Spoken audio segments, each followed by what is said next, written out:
नमस्कार दोस्तों, स्वागत है आपका आरजे रोहित क्लासेस चैनल पर। एंड आज के इस वीडियो में हम बात करने जा रहे हैं। देखिए यहाँ पे राजस्थान उत्तर मैट्रिक छात्रवृत्ति योजना को लेकर हम बात करेंगे। बिल्कुल आपके जो उत्तर मैट्रिक छात्रवृत्ति योजना है या फिर समाज कल्याण छात्रवृत्ति योजना है, इसके फॉर्म है जो कि शुरू हो गए हैं। बिल्कुल 2025-26 के लिए जो फॉर्म चलने वाले थे वो शुरू हो गए हैं। तो इस योजना के बारे में हम जानेंगे कि आखिरकार ये योजना क्या है, पात्रताएं क्या है, आवश्यक दस्तावेज कौन कौन से लगेंगे, आपके आवेदन आपको कैसे करना है, पिछले साल की छात्रवृत्ति अगर नहीं आई है तो आपको क्या करना है। देखिए बात होगी यहाँ पे ऑलमोस्ट आपकी सभी जो क्वेश्चन आ रहे थे उनको लेकर बात होंगी कि कौन कौन सी कैटेगरी को ये छात्रवृत्ति मिल जाती है और किन को नहीं मिलती है, उसको लेकर भी हम जो कि बात करने वाले हैं। वीडियो को आपको एंड तक देखना है। आपके लगभग सारे सवालों के जवाब आपको इसी वीडियो में देखने को मिल जाएंगे। और फिर भी अगर कोई ऐसा सवाल रहे कि जिसका आपको उसमें जवाब नहीं मिले तो आप लोग कमेंट करके बता सकेंगे कि कमेंट बॉक्स में आपको उसका रिप्लाई भी मिल जाएगा। तो एक बार वीडियो को एंड तक जरूर देखना है। देखिए सबसे पहले तो देखिए 2025-26 के लिए आवेदन शुरू हो गए हैं। आवेदन डेट्स की अगर बात करें यहाँ पे तो लगभग 10 नवंबर से, यानी लगभग 10 नवंबर से और 31 दिसंबर तक आपके फॉर्म है जो कि चल रहे हैं। तो क्या करेंगे यहाँ पे कि 10 नवंबर से फॉर्म शुरू हो गए हैं, 31 दिसंबर तक आपके फॉर्म है जो कि चलने वाले हैं। तो इस चीज़ का ध्यान रखेंगे। आपकी डेट्स आपके सामने हैं, तो ये चीज़ आपको नहीं करनी है कि चलिए यार 31 दिसंबर आपकी अंतिम तिथि है तो आराम से फॉर्म भर लेंगे, ये काम नहीं करना है। देखिए बिल्कुल अगर 10 नवंबर से फॉर्म शुरू हो गए तो जल्दी से जल्दी अपने दस्तावेज तैयार कर लें और जल्दी से जल्दी अपना फॉर्म फिलअप कर दें, क्योंकि जितना जल्दी आप फॉर्म भरोगे उतना ही जल्दी स्कॉलरशिप आने के चांसेज आपके रहते हैं। क्यों ऐसा क्योंकि देखिए अगर आप अब फॉर्म भरोगे फिर वो कॉलेज जाएगा, कॉलेज वाले उसको पास करेंगे, वहाँ से चेक होगा कॉलेज में, फिर आप बायोमेट्रिक भी आपको करवानी होगी। बायोमेट्रिक करोगे तो उसके बाद ही आपका फॉर्म कॉलेज से आगे होगा। जब कॉलेज से आगे हो जाएगा फिर वो आगे समाज कल्याण डिपार्टमेंट में जाएगा, उसके बाद में आपका पेमेंट सेक्शन हो पाएगा।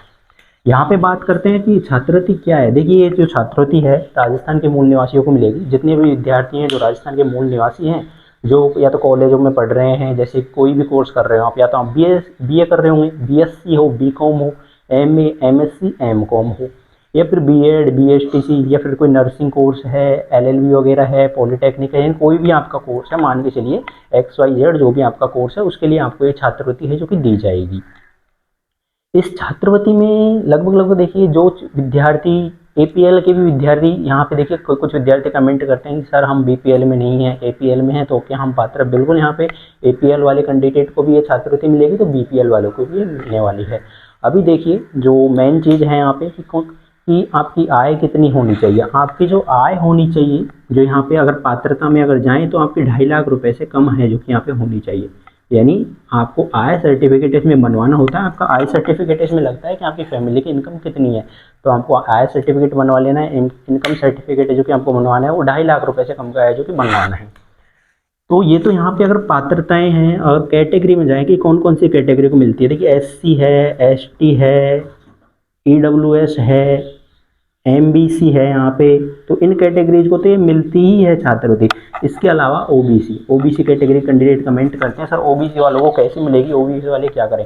देखिए अगर OBC वाला कोई कैंडिडेट है जो कि BPL में है, उनके पास अगर BPL का कार्ड है, यानी BPL वाला राशन कार्ड है, तो वो इसका फॉर्म जो कि भर पाएंगे। या फिर कोई ऐसा विद्यार्थी जिसके माता पिता नहीं है, माता पिता में से कोई भी नहीं है, तो यानी एक कैंडिडेट नहीं है, अगर या तो उसके माता नहीं है या उसके पिता नहीं है, तो वो भी इसका फॉर्म है जो कि फिलअप कर पाएंगे। आगे देखिए ये तो रही इसकी कैटेगरी की बात। नेक्स्ट आप कोई से ही कोर्स में हो, कोर्स के हम बता चुके हैं आपको, तो सभी कोर्सेज वाले इसका फॉर्म फिलअप कर सकते हैं। मेन चीज़ इसमें क्या है, देखिए सबसे बड़ी बात इसमें यह है कि अगर आप लोगों ने फीस दी है, यहाँ पे मान के चलो आपके कोर्स में फीस अगर 70,000 रुपये, कोई ऐसा कोर्स आप कर रहे हो जिसमें 70,000 रुपये फीस है, तो ऑलमोस्ट आपको जो स्कॉलरशिप मिलती है वो 70 के आसपास ही देखने को मिल जाती है।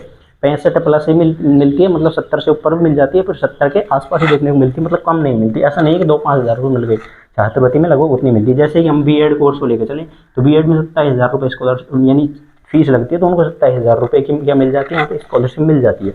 वहीं पे जो नर्सिंग के विद्यार्थी हैं उनकी 70-80 हज़ार रुपये फीस लगती है कॉलेजों में, तो उनको भी उतनी ही स्कॉलरशिप देखने को मिलती है। कई बार क्या होता है कि चलो पिछले साल क्या मानो छात्रवृत्ति नहीं आई, आप इस साल का भी फॉर्म भर दो, पिछले साल के भी आपने फॉर्म भर दिया, तो दोनों सालों की कई बार क्या होता है कि एक साथ आ जाती है।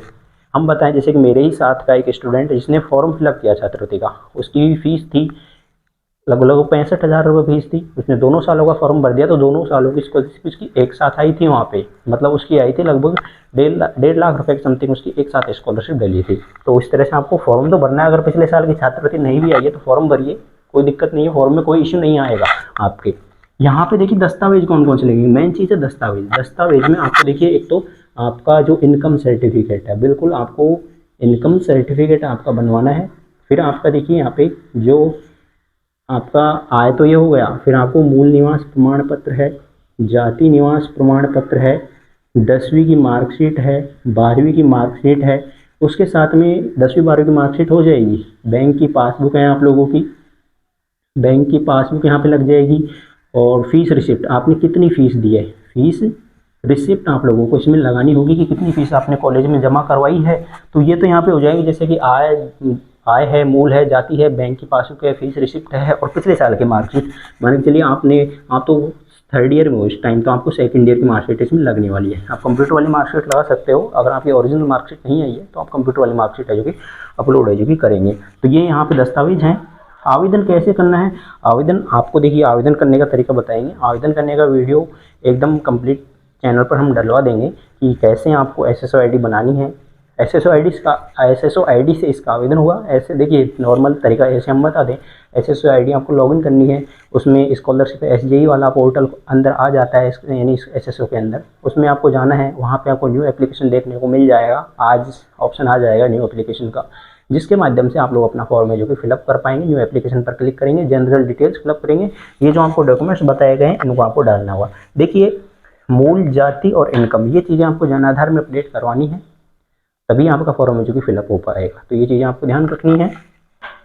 और ये आपका कमेंट आ रहा था पिछले साल की छात्रवृत्ति नहीं आई, तो क्या करें, देखिए अगर पिछले साल की छात्रवृत्ति नहीं आई है तो आपको क्या करना है, वेट करना है अभी, क्योंकि ये बजट का इश्यू है। हमने आपको बताया कि कई बार विद्यार्थियों की 2 साल की स्कॉलरशिप 3-3 साल की एक साथ डली है। कई बार क्या होता है कि हम स्कॉलरशिप 6-7 महीने में आ जाती है, कई बार लेट हो जाती है। जैसे इस बार काफ़ी विद्यार्थियों की स्कॉलरशिप अभी डली नहीं है, कईयों की 30% डल गई, 60% वाली रह रही है। तो उस चीज़ का आपको क्या करना है, वेट करना है यहाँ पे, उसका कोई सॉल्यूशन नहीं है यहाँ पे। ऐसा नहीं है कि आप ये काम कर दोगे तो आपकी स्कॉलरशिप जल्दी आ जाएगी। आप बस अपने समाज कल्याण विभाग में चाहे तो कॉन्टैक्ट कर सकते हैं।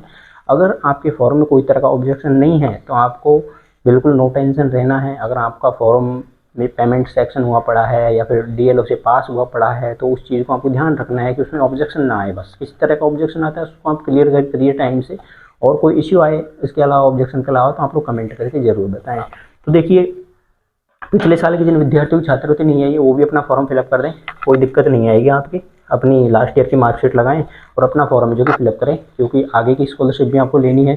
2-2 सालों की एक साथ भी डल जाती है, अभी हमने आपको बता दिया है। तो हमने जान लिया है कि छात्रवृत्ति क्या है, राजस्थान के मूल निवासियों को मिलेगी ये छात्रवृत्ति, और पात्रता की हम बात कर ही चुके हैं, दस्तावेज हमने देख ही चुके हैं। आवेदन कैसे होगा, तो एसएसओ आईडी के माध्यम से होगा। जनरल तरीका हमने आपको बता दिया है सामान्य, और इसके अलावा हम आपको वीडियो डलवा देंगे कि कैसे आवेदन करना है, क्या प्रक्रिया है, और पिछले साल की छात्रवृत्ति के बारे में भी हमारा डिस्कशन है जो कि हो चुका है। देखिए इस चैनल पर हम आपको कंटिन्यू वीडियोज़ प्रोवाइड करवाएंगे आपके कॉलेज रिलेटेड या फिर छात्रवृत्ति रिलेटेड, तो आप लोग चैनल के माध्यम से जुड़ सकते हैं। इसके अलावा आप लोग हमारा Telegram group, WhatsApp group join कर सकते हैं, उनके लिंक हमने आपको नीचे डिस्क्रिप्शन में दे दिए हैं। चलिए फिर मिलते हैं, धन्यवाद आप सभी का इस वीडियो को देखने के लिए। वीडियो को लाइक करेंगे और चैनल को सब्सक्राइब करेंगे।